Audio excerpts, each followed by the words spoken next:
Estamos aqui em mais um ASP Talks. Como eu sempre brinco aqui, para quem está assistindo de manhã é bom dia, de tarde, boa noite, ou como eu, que às vezes 5 da manhã correndo, boa madrugada ainda, quem estiver ouvindo. E hoje aqui com um grande amigo, Igor Tamazauskas, profissional super renomado, teve carreira no poder público, na advocacia há muitos anos, sócio de um escritório com expertise enorme em causas extremamente complexas. Igor, acho que a gente podia começar com você contando um pouquinho da tua trajetória e até como você chegou aqui nesses casos estelares que você trabalha hoje. Bom, Léo, bom dia, boa tarde, boa noite, boa madrugada para você, para todo mundo que está acompanhando aqui. Você sabe que eu sentei aqui agora, me dei conta que faz 30 anos que eu sou associado da ASP, que eu me Oh, associei que orgulho. ainda na época de estagiário. A minha inscrição é 8968. Uau. Então, já faz bastante tempo aí que eu acompanho e utilizo dos serviços aqui da nossa associação, muito valiosos, aliás. E é um orgulho estar aqui hoje. Bom, É, orgulho nosso aqui. então, eu tive uma carreira meio atípica, assim, porque eu comecei no escritório de advocacia, eu fui estagiário em um escritório só, do Dr. Oswaldo Chad, né, que eu tenho muito orgulho de ter trabalhado lá. Muita gente bacana passou por lá, né, desde Otávio Asbeck, O próprio Beto Beto Vasconcelos, o Fábio Pelvezan, bons advogados, né, bons profissionais e bons amigos também. é, E é um tempo que eu lembro de muito carinho. E lá me deu uma base muito forte para enfrentar qualquer tipo de desafio na carreira.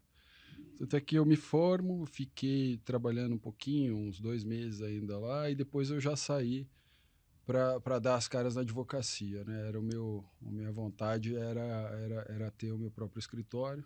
Eu venho de uma família que eu sou o primeiro advogado, meu pai era engenheiro, professor universitário. Então a gente vai para guerra, né? Dar a cara a tapa exatamente.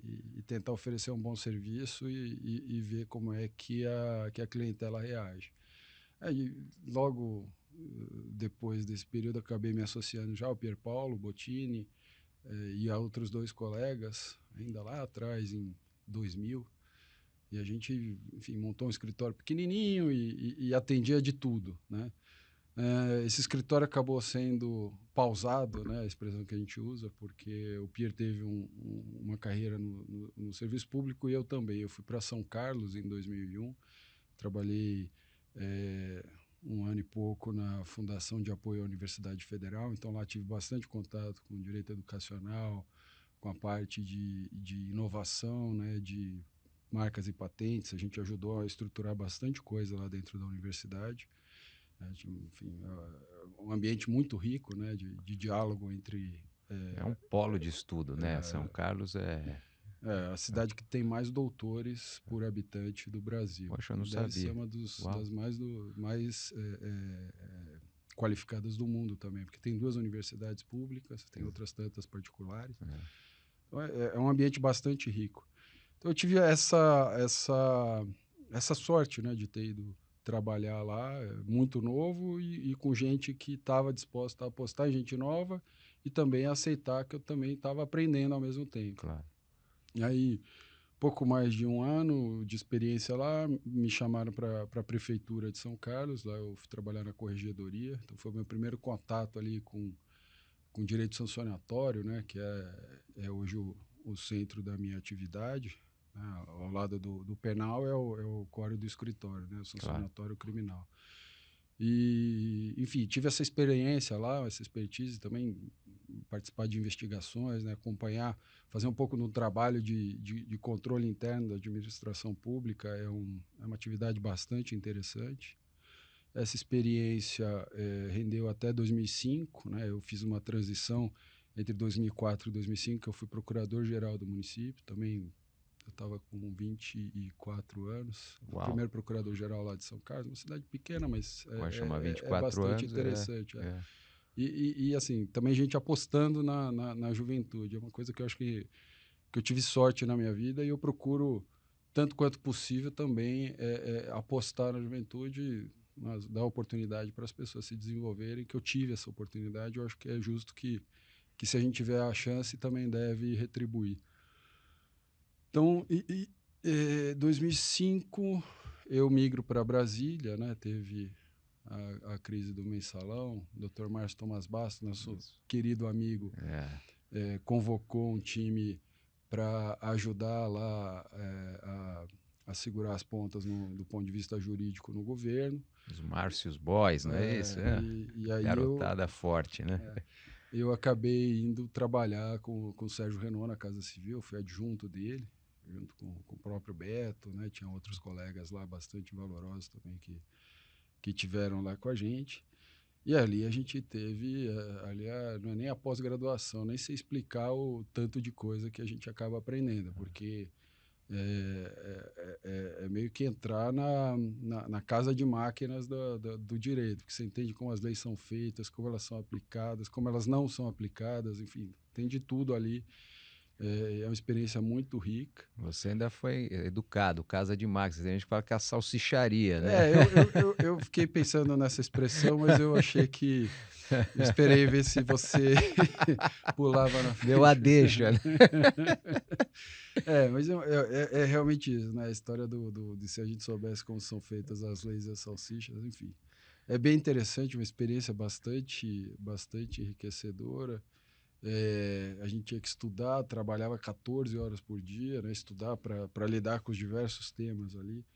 A vantagem é que a Casa Civil ela tem a capacidade de atrair, né, de chamar muitos servidores qualificados, servidores de Sem carreira, para nos dúvida. apoiar. Então, a gente teve muito apoio da AGU, que é um quadro extremamente qualificado. A gente tinha a chance de chamar os primeiros colocados dos concursos públicos para entrevista, para ver se o pessoal aguentava o tranco, né? A gente Poxa, sabia que tecnicamente eram bons, mas precisaria também tá lá na. Exato. aguentar a pressão, É. porque às vezes tinha horas para dar pareceres, para entender os problemas e tal. Então isso acabou dando uma tranquilidade, apesar, enfim, também de estar ali lidando com todo a estrutura jurídica do Brasil, interlocução com tribunais, com o legislativo, com o próprio poder executivo integral. Então era uma questão era bastante desafiadora, mas enfim, como era novo, estava ali para aprender e enfim, Energia. com energia Vamos, é. vamos em frente. Essa experiência durou cerca de 2 anos. Em julho de 2007 eu pedi para ser exonerado aí, porque também já não aguentava mais experiência de É. poder público. O Lá. pessoal acha que servidor público não trabalha e trabalha bastante. Né, Eu já não, lá naquele ritmo é intenso, é corrida curta, você fica assim, você não. É muita é, energia em muito, muito pouco tempo, né? e assim, caiu o avião, era a coisa que batia lá na Casa É Civil. verdade. Fulano tá com intenção de fazer um evento assim assado no ministério, sei lá o quê. Tem impacto em alguma coisa. A gente tinha que estar atento a tudo Tudo. e ter capacidade de dar resposta a tudo. Nessa época, por exemplo, a gente criou a primeira cartilha de orientação aos servidores públicos, aos ministros, sobre como se portar em momento eleitoral. Então, Poxa. foi uma experiência que a gente acabou achando que precisava ter uma orientação. E hoje isso é editado a cada eleição, agora de uma forma bem mais organizada, mas existiu o primeiro kickoff desse trabalho foi lá na época que a gente estava lá, que tivemos a oportunidade de construir isso. Fora, enfim, inúmeras outras questões. Acompanhamos também a reestruturação de toda o controle interno, né, da CGU passou a ser o órgão central de controle interno da administração, mais ou menos que mimetizando a ideia da AGU, né, em que os advogados da União respondem para os seus ministérios, mas eles respondem também para o advogado-geral da União. E o controle interno, antes, ele não tinha isso tão claramente disciplinado. Ele passou a ter, na época que eu trabalhei lá, teve um decreto em 2005 que atraiu, reforçou, né, essa visão. Isso E ainda pega também a parte de implantação da emenda 45, né? Também, que também foi pegamos. algo super importante, né? Eu lembro do julgamento da emenda 40, da emenda 45 da reforma do É. judiciário, a constitucionalidade lá da discussão acho que era do CNJ CNJ, poder né?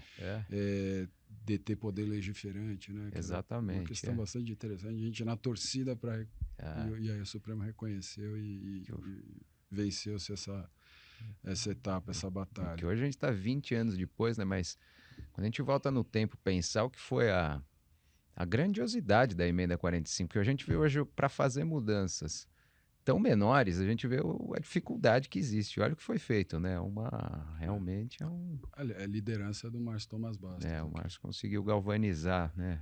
Ele conseguiu mostrar a importância, né, de ter um órgão como o CNJ, com seus erros e acertos, Claro, eu acho que, exato.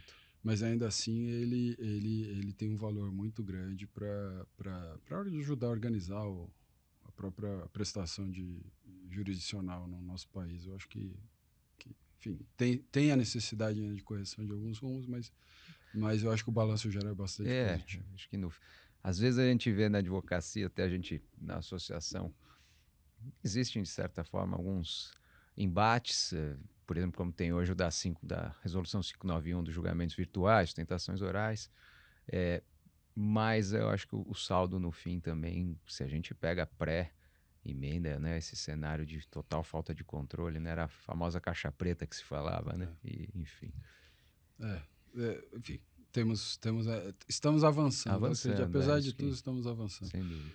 Mas, enfim, só retomando, então, depois desse período, foi uma experiência bastante importante. Aí eu sentei com o Pierre Paul e a gente falou, vamos agora despausar o escritório, né? Já que a gente está um pouquinho utilizando palavras informais, né? Então a gente Exatamente, despausou, como diria meu despausou, filho. Então a gente despausou o escritório e a gente retomou em 2007, já com essa ideia de trabalhar a interseção entre o direito público, que é a minha área de atuação, com o criminal, que é a dele, e a gente passou a trabalhar essa ideia de oferecer as soluções no mesmo escritório, né, para empresas e para pessoas físicas que tivessem algum tipo de complicação na sua relação com o Estado. Enfim, foi uma questão mais do nosso ponto de vista mais pessoal, né, por conta da amizade, mas no fim acabou se mostrando uma estratégia acertada. algo que não existia praticamente, né? Você via. O Márcio até fez um pouquinho depois, quando traz lá o Badim, mas vocês realmente emplacaram esse modelo e que hoje, olhando para trás, a gente fala, fazia todo sentido, mas ninguém fazia isso, né? E realmente vocês entregaram uma solução pronta de problemas que às vezes apareciam nessas frentes, né? Porque que acontecia muitas vezes, né? A gente pega alguém com problema criminal que adveio de uma relação com o Estado, você precisa ter alguém para fazer essa tradução. Exato. E aí, quando você coloca um outro escritório, talvez o escritório vai querer colocar a sua visão e às vezes fica uma coisa, por mais que haja uma sinergia, acaba tendo algum tipo de fricção e sempre em prejuízo do caso. Ou às vezes o próprio cliente fala, não, então não vou ter dois gastos com dois Exato, escritórios e tal. é isso. E hoje a gente oferece isso, já oferece já há algum tempo, né, essa solução dentro de uma estrutura só e acho que foi uma decisão acertada, apesar de não ter sido tão pensada lá atrás. Não Planejada, foi né? tão planejada, era uma questão de afinidade pessoal, somos amigos desde a época de faculdade e demos sorte. Né?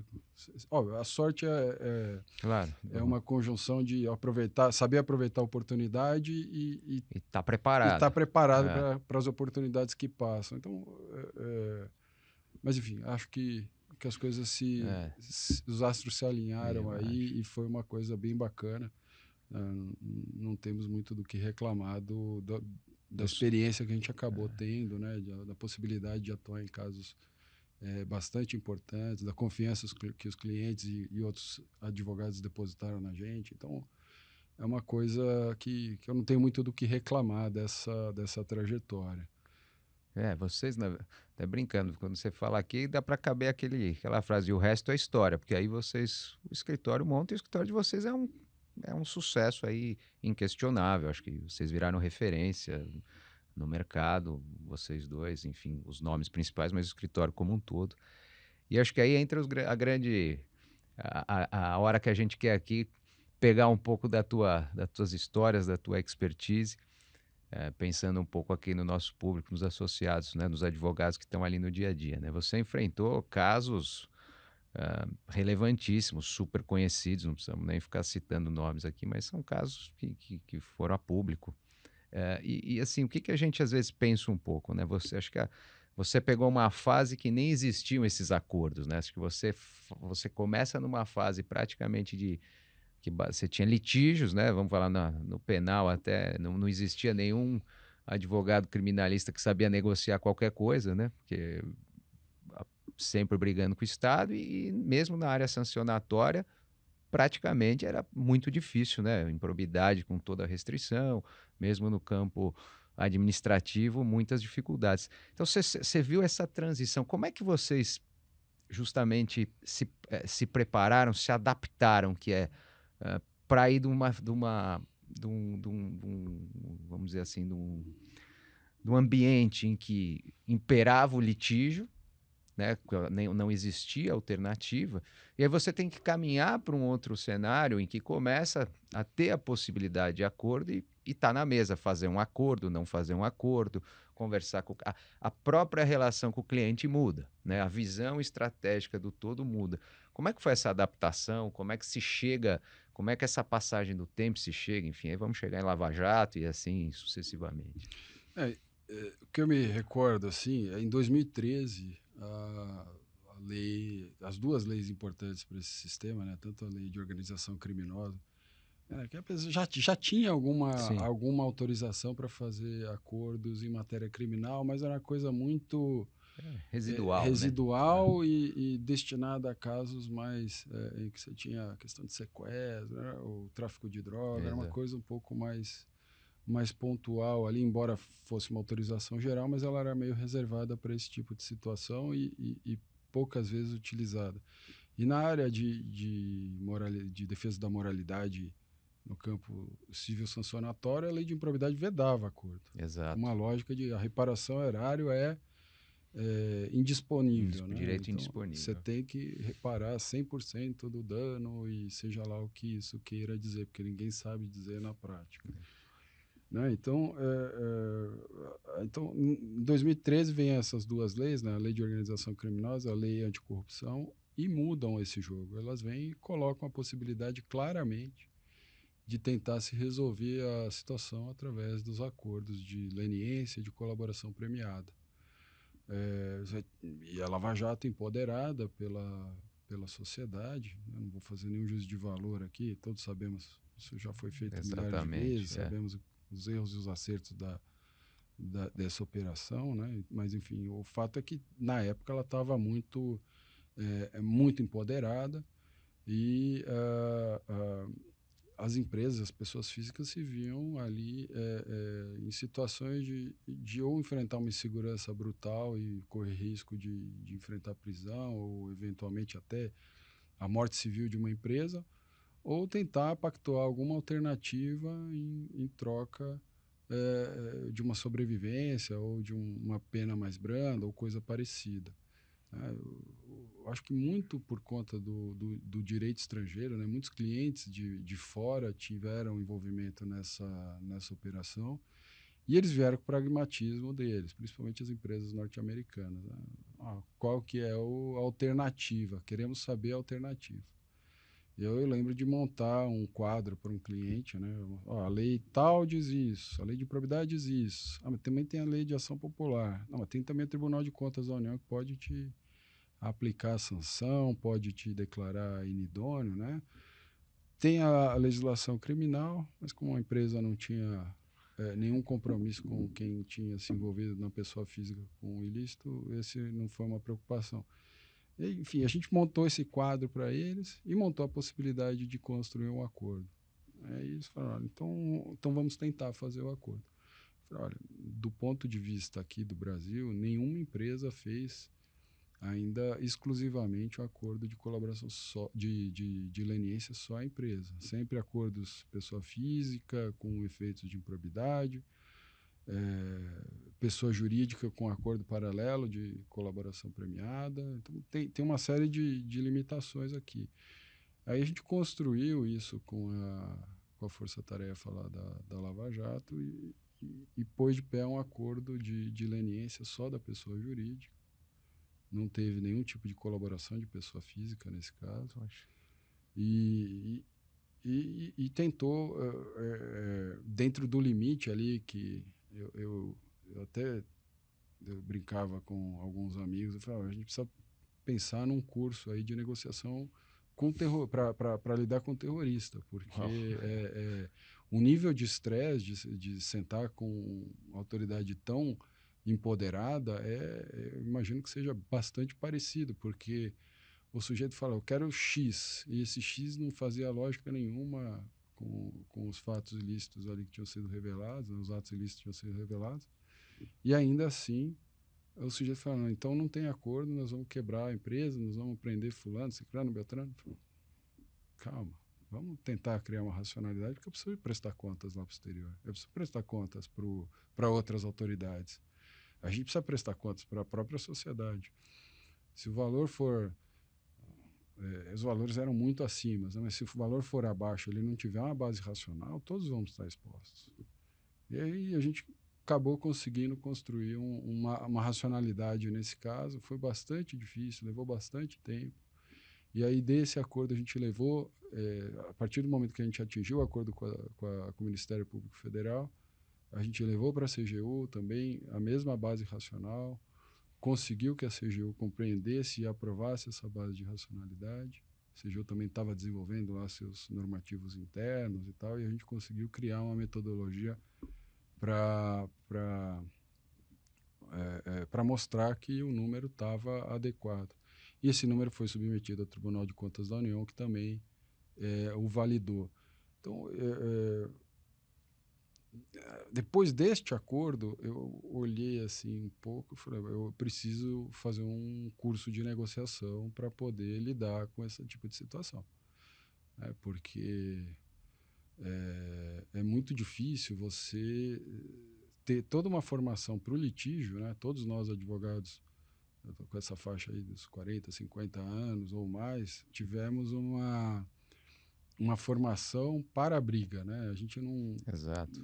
A gente não aprendeu a sentar e conversar e tentar eliminar a diferença numa mesa de negociação. A gente aprendeu a jogar na mão do juiz com os melhores argumentos e torcer para ele decidir a nosso favor. Exatamente. Ou se for dar empate, que seja um empate não tão ruim assim. Exato.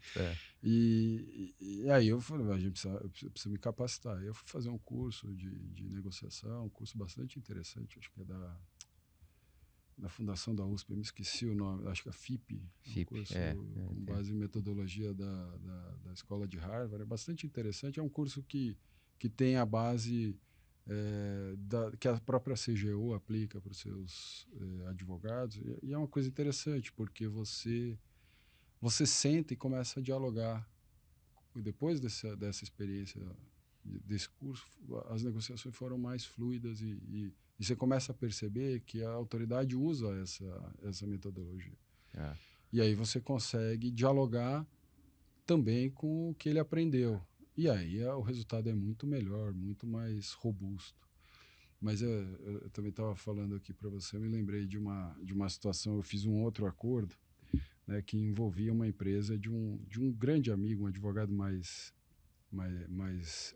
experiente que a gente, também super bem qualificado, e tinha lá o envolvimento de um cliente dele, e o acordo não tocava especificamente no cliente dele, mas ele queria saber, né, queria entender o que era o acordo de leniência, o que era a história toda e tal.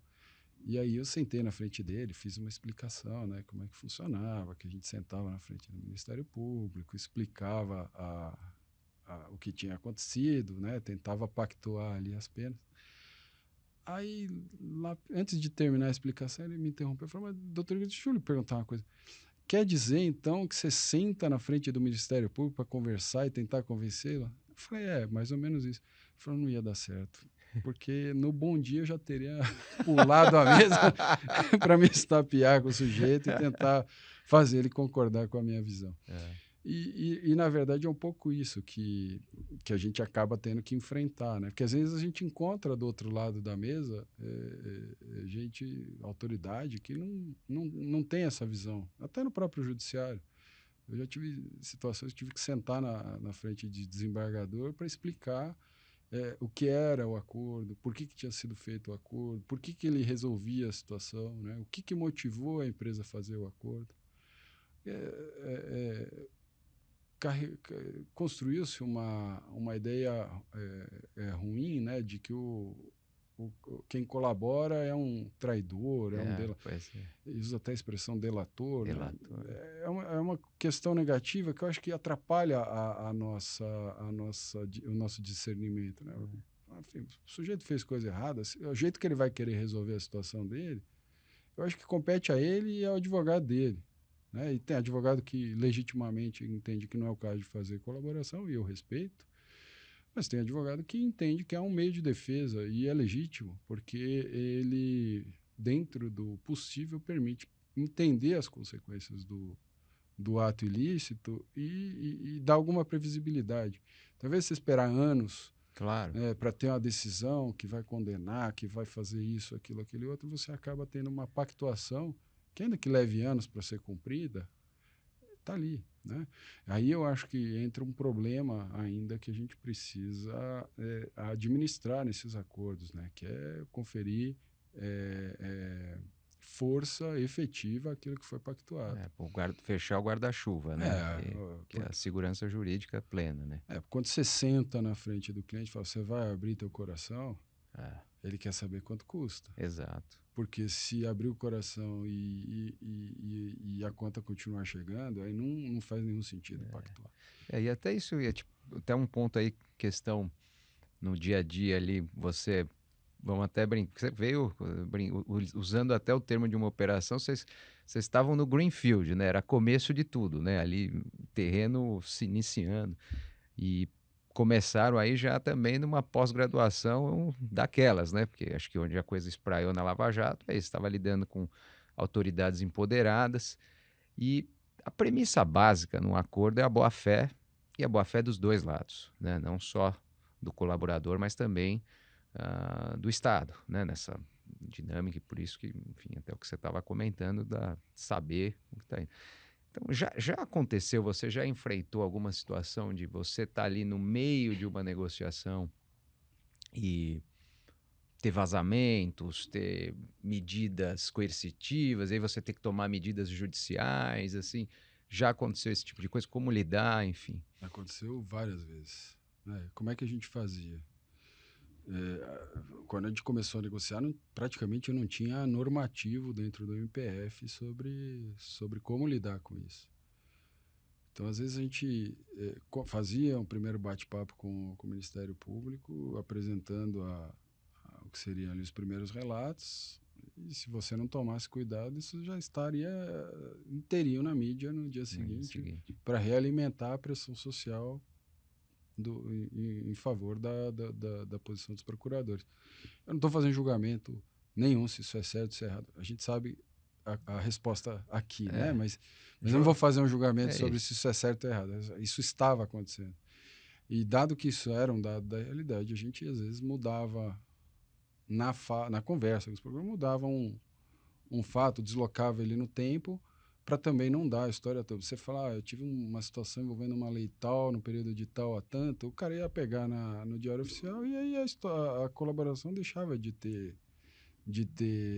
substância. Substância. Então a gente deixava um pouco algumas lacunas, mas ainda assim as histórias iam para a mídia e iam com as lacunas que a gente tinha contado. Então a gente sabia de onde tinha ido, de onde Certo. tinha saído.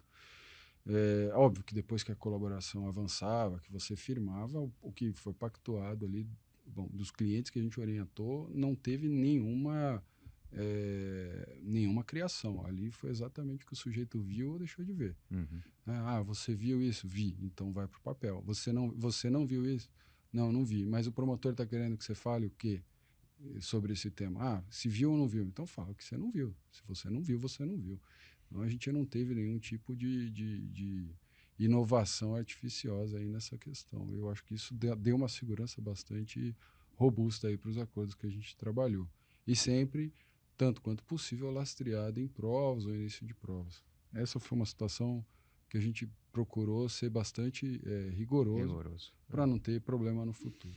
E também teve uma outra situação, uma negociação bastante alongada, como todas em geral, mas no meio da negociação, uma busca e apreensão na sede do cliente, os caras apreenderam o computador onde eles estavam levantando os documentos para nos passar.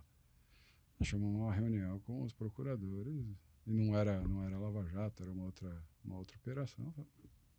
Foi uma reunião bastante tensa, é, é, assim, bastante tensa. Não tinha justificativa deles Tomar essa tomarem medida. essa medida. E a gente teve que ir ao judiciário, a gente conseguiu impetrar um mandado de segurança e proibir a análise do material até que eles dissessem se ou não ter acordo.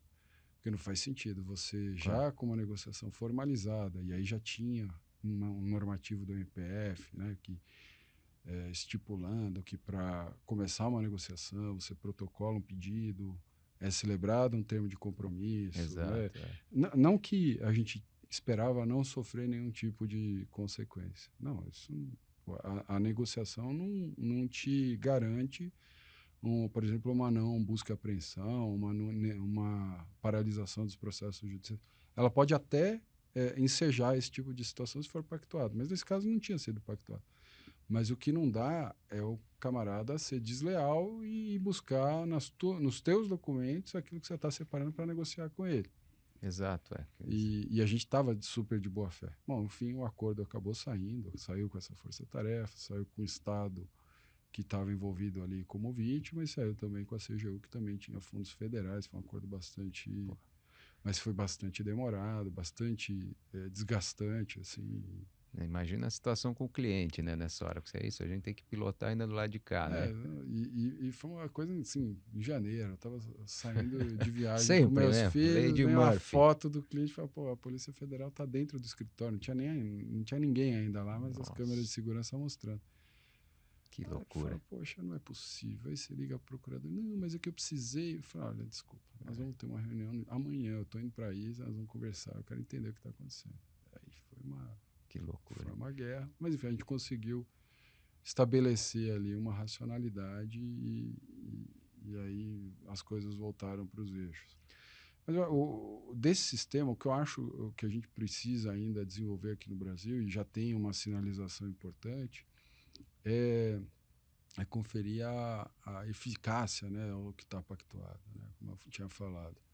Se o sujeito decide fazer uma colaboração, um acordo de leniência, ele precisa saber as consequências. Né? Senão é melhor esperar o processo judicial e suas incertezas. Se é pela incerteza, Espera, não faz espere, sentido. exatamente. O acordo é todinho baseado na ideia de incentivos aí, comportamentais. Então, você vai ter uma melhoria aí na aplicação da pena, a multa pode ser menor, a reparação já sai pactuada. Então, eu acho que o que foi negociado precisa ser respeitado. Ah, mas o órgão tal não participou.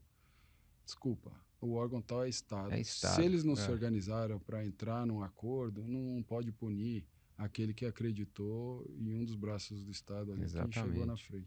Então, a gente até falava um pouco antes da nossa conversa aqui sobre o balcão único. Né? Eu até acho que não é o caso de trabalhar com a ideia do balcão único, porque eu acho que os órgãos precisam ter uma linguagem única. O que é reparação integral Pois é. para o Ministério Público? Tem que ser a mesma lógica para o MPF, para o CGU, para as controladorias estaduais, para o Tribunal de Contas Estadual, municipal aqui de São Paulo, ou para o da União. Isso precisa estar acertado. Receita Federal, muitas vezes esses acordos têm consequências tributárias. A Receita precisa estar na mesa, ainda que de alguma forma ali, dando algum input para falar, olha, a consequência tributária disso é essa, então que vocês pactuarem aqui, um tanto vai ser para a minha atividade fim aqui, que é recolher os tributos que eventualmente não foram recolhidos. Isso precisa estar pactuado. Ah, mas a Receita não negocia. Agora tem até a norma que autoriza eles a fazer a pactuação, tal, mas a Receita não negociou e ela tem direito a ter acesso às provas. Então, fica uma situação bastante surreal. O camarada faz uma colaboração com o Estado, todo mundo que tiver acesso às provas, em tese, deveria respeitar aquilo que ele pactuou, Pactuou. mas a Receita, por exemplo, acaba ficando de uma forma bastante confortável, porque ela tem acesso às provas e não tem nenhum tipo de respeito àquela negociação. Às vezes aplica a multa qualificada lá de cento e tantos por 150, cento. né? É Isso é uma uma loucura. maluquice. É.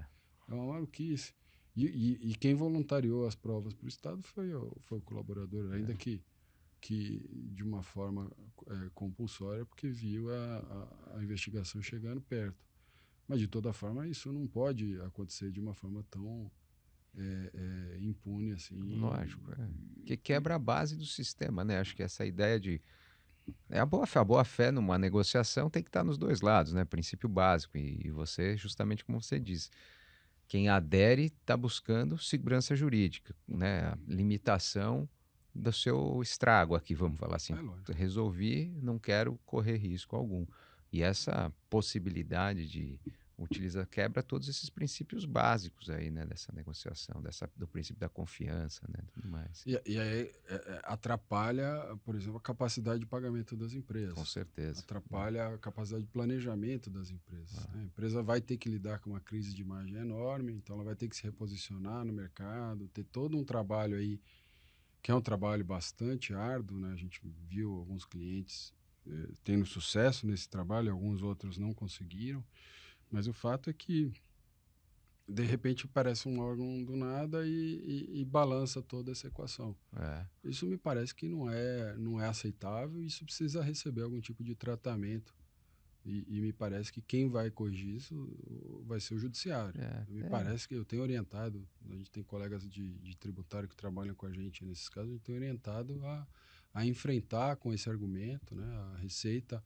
A Receita não pactuou, ela tem direito a ter acesso às delações, porque existe um dever de colaboração geral. Eu falei, não. Se ela não pactuou, ela não exerceu a sua função de interagir com os demais órgãos que tratam Claro. da persecução, e ela deveria ter feito isso. Se ela não pactuou, ela não tem o direito de acessar as provas contra o colaborador. Isso E isso precisa ser reforçado e não pode ser entendido uma violação do acordo o colaborador negar a Receita essas provas. Isso, e quando você fala da interlocução com o judiciário, né, também tem esse lado, isso precisa ser visto de uma forma mais pragmática, porque nós estamos falando de empresas, né? Ambiente de negócios. No fim, novamente, sem aqui ficar dizendo de erros e acertos da Lava Jato, do ponto de vista meritório, eu acho que se tem um fato aí que efetivamente tem que ser criticado, foi a falta de cuidado com a manutenção das empresas. Você viu uma destruição em massa de cadeias produtivas inteiras, né? Então, talvez um pouco mais de cuidado nesse trato a gente teria tido seria possível a devida punição, mas com a preservação de empresa, de negócio e, portanto, de empregos, né? Agora, mudando um pouco aqui, sim, Ô, Léo, claro. só sobre esse ponto, acho que é interessante. O ministro Ricardo Lewandowski, quando foi presidente do Supremo e do CNJ, ele encomendou um estudo pelo CNJ sobre a eficácia do sistema adjudicatório em matéria de improbidade. Então, ele contratou, não, ele lançou um edital para engajar pesquisadores para fazer uma pesquisa bastante interessante sobre esse tema. Algumas perguntas básicas procuraram ser respondidas a partir das decisões judiciais, né? Das ações de improbidade, quantas chegam à condição de procedência? Das ações de improbidade que são procedentes, quantas impactam na reparação integral, assim entendido aquele valor que foi apontado no inicial? Que número que você chutaria aqui de procedência das ações de improbidade? 30%. Procedência? É muito. Nós temos 90 e Ah, 80 não, eu e... entendi. Não, É menos de 10% de ações procedentes. eu tinha chutado Das 30. ações que são procedentes, nós temos 6% não dão reparação integral erária. e somente 4% das ações Uau. geram reparação integral. Então, quando você fala da necessidade de pactuar a reparação do dano, você não tem que dialogar com a ideia, simplesmente com a ideia do como seria o mundo se aquele ato ilícito não tivesse ocorrido. Não, você tem que dialogar com a ideia de também, né, com a ideia de como seria a reparação desse ato ilícito se fosse usar o O sistema meio. adjudicatório Putz, tradicional. 4% no fim. Que Então, dentro dessa margem, você tem um espaço bastante interessante para negociar e dar quitação. Não trabalhar essa, não podemos dar quitação erário, porque alguém vai falar que loucura. falta. Não, o cara sentou, pactuou, acertou, Vai pagar. vai pagar, e aí resolveu a vida dele, vira essa página, toca a vida. E fora que aí não está ainda nem o custo da tocada do processo, né? Que um processo desse gera um Não, custo, não, né? aqui é É só só o que você fosse ver da questão do com estrutura judiciária, é, tudo. tudo. Você Isso aí não traria está ainda um falando. custo, numa visão de acordo É, global, você também poderia pesar é. isso, né? É. Eu acho que as autoridades estão começando a perceber isso. Teve uma decisão do Tribunal de Contas já que sinalizava um pouco, né, para a necessidade de olhar para esse outro cenário, né? O contrafactual não ser simplesmente mundo com ato ilícito versus mundo sem ato ilícito. O contrafactual tem que incorporar também como seria a persecução do ato ilícito da forma tradicional. É lógico. E aí você tem uma margem para tentar chegar numa equação bastante mais satisfatória, né? Porque senão você gera um estresse que aí é aquilo que você falou. O que acontece? Você quebra cadeias inteiras empresariais com prejuízo que não é só os empregos, etc. Você tira estruturas que têm qualificação de prestação de É o que a gente serviços. tinha no Brasil no setor de construção, né? E aí quem vem, às vezes, não tem tanta experiência, não Exato. consegue botar as coisas do jeito que tem que ser colocado. Óbvio, eu não estou defendendo de forma alguma, uma atuação antiética ou Claro, não, ilícita não, no lógico. mercado, mas me parece que precisa ter um balanceamento, porque senão o custo de enfrentar a corrupção É, acaba sendo muito maior do que simplesmente deixar as coisas acontecerem. Então, exatamente. É, tem que saber lidar com a situação de uma forma, eu tenho dito, né, sem ser moralista. Né? Defender a moralidade administrativa, a moralidade pública, sem ser moralista. O moralismo não funciona do ponto de vista para lidar com esse tipo de situação, porque você descamba para julgamentos sumários e exato. abusos. A gente até fazia não é a comparação perfeita, mas é quando a gente vê os times americanos quando lidam com crise com o dono. Eles tiram o cara tira o dono em um segundo, revende a empresa, alguém compra e preserva. Ah. Não é a comparação perfeita, mas é o que, de certa maneira, se é feito com cuidado, você consegue seguir adiante com o negócio, né? É que lá eles estão numa uma versão um pouco mais Mais avançada de avançada, capitalismo, porque lá são exatamente, poucas as empresas de dono, as empresas lá são mais corporations. Então, exatamente. se o executivo faz bobagem, eles Ele jogam embaixo tira, do ônibus. Eles têm a expressão, né? é, Throw under the bus, é né? isso aí. Mas eles até, você vê, no caso da NBA era até controlador, tem que vender em em tanto tempo e vamos para frente. Mas é uma forma, como você diz, já é uma forma de até a questão da transação, né, enfim, é vista de uma forma muito mais Pragmático. pragmática, né? Queria que até para fechar aqui, mudando um pouco de tema, a gente falou bastante aqui, porque É. o papo vai rodando, mas eu queria pegar uma última parte aí dessa tua rica atuação que anda toda essa área sancionatória grande, que é até a tua atuação em CNJ, que deve ser muito curioso ser advogado de juiz, né? Eu também já tive essa oportunidade, mas ali também você está advogando para juiz numa situação complicada, né? Com possibilidade de sanção relacionada à carreira. E a gente que sempre está aqui do outro lado pedindo para o juiz, lá você está nessa função. Como é que é? Semana passada eu tive aqui entrevistas com juízes que viraram advogados, advogados que viraram juízes, e a gente falando muito sobre essa dinâmica, né? Como é que você vê o juiz nessa hora? É igual um cliente, uma pessoa que não é investida da judicatura para lidar com o problema ou lida como um juiz mesmo, com mais dificuldade pela sua posição? Você sabe que essa é uma atuação que a gente tem com muito carinho desde que montou o escritório. A gente atendia algumas associações, hoje ainda atende aqui a Pamages. Nosso amigo Tiago, né? Nosso Thiago Massad, é. E é uma experiência bastante enriquecedora, porque a gente consegue, às vezes, sentir o outro lado, né?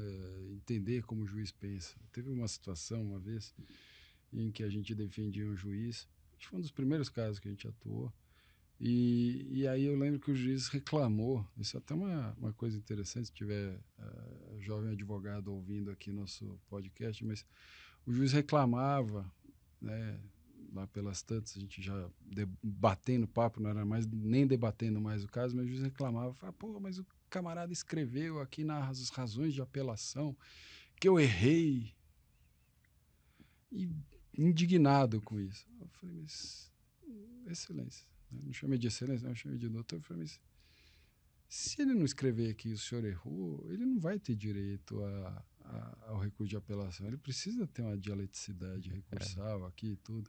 Mas veja aqui o termo que ele utilizou. E era uma coisa que nunca tinha me ocorrido na cabeça, na minha cabeça. Falei, será que o juiz lê a apelação? Eu não leria. Eu também não. Eu já esgotei minha prestação jurisdicional, tem um monte de processo para dar conta, eu não vou ficar lendo o que o camarada escreveu, se eu errei, eu acertei. Mas eles leem. Em alguns casos eles leem, eles têm esse trabalho. Então eu acho que uma coisa que, por exemplo, para a gente enriqueceu muito, e quanto mais técnico você for nas suas peças, menos aresta você cria. Porque eu lembro quando eu era estagiário, o Dr. Oswaldo Chad me deu um texto do Teotônio Negrão, que ele falava da questão da urbanidade, da relação entre os operadores do direito. As causas vão, vêm, passam, mas a gente continua. Hoje atuamos juntos, amanhã podemos ser parte adversa, Exato. ou você vai para o tribunal, ou eu vou para o tribunal, eu posso julgar um caso seu, mas acho que a questão de urbanidade e de respeito precisa continuar. E é uma coisa que às vezes a gente acaba esquecendo, e fica tão indignado com uma determinada situação, uma determinada conduta de outro ator, não pode partir para lado pessoal, né? A gente tem visto muito, infelizmente, isso, colegas advogados, juízes e promotores, né? O juiz que xingou a advogada, exatamente. o advogado que xingou a juíza. Acho que são coisas que não podem acontecer de jeito nenhum. E aqui fica uma situação, né? Uma experiência própria. O juiz lê as peças, às vezes, que não são dirigidas necessariamente a eles. Então, eu acho que tem que tomar cada vez mais cuidado nesse tipo Deixe os adjetivos para outra escrita, não vai para precisa. poesia, para A prosa. Peça não é lugar de adjetivo, não né? é. Então, a gente que conviveu com o Márcio, né, e com outros grandes advogados, sabe que esse tipo de coisa não a educação, funciona. o bom trato é o que vai levando a gente para frente. É isso aí. Bom, Igor, foi muito bom. Você vê, Obrigado. Carreira rica, um panorama em várias áreas aí do processo sancionatório, muito bom, muitíssimo obrigado, a associação agradece. Imagina. Obrigado a todos, aguardamos aqui o próximo episódio. Um abraço, até mais.